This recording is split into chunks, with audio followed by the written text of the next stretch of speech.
Welcome to the Tech Egg. Don't get scrambled. Enjoy the video. In this video, I will show how to make chicken stock from rotisserie chicken, only way.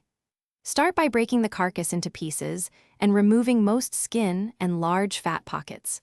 Place bones in a large pot and add cold water to cover by 2 inches, then add aromatics and simmer gently to extract flavor without clouding the stock.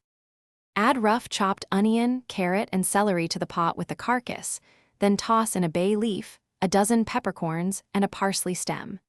Keep the heat low so the liquid barely simmers. This yields clear, clean-tasting stock. Do not salt now, because reduction will concentrate flavors, and you can always season later when using the stock in recipes.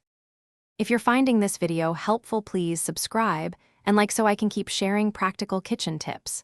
Quick recommendation. Those leak-proof meal prep containers make storing and transporting cooled stock a breeze, and they save your fridge from accidental spills.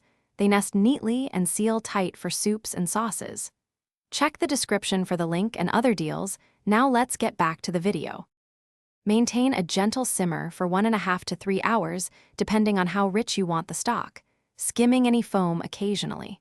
Use a fine mesh sieve to separate solids from liquid, then cool the stock quickly in an ice bath or shallow containers. Refrigerate for up to 4 days or freeze in portions for longer storage and easy meal use. Thanks for watching. Consider subscribing if I helped unscramble your problems.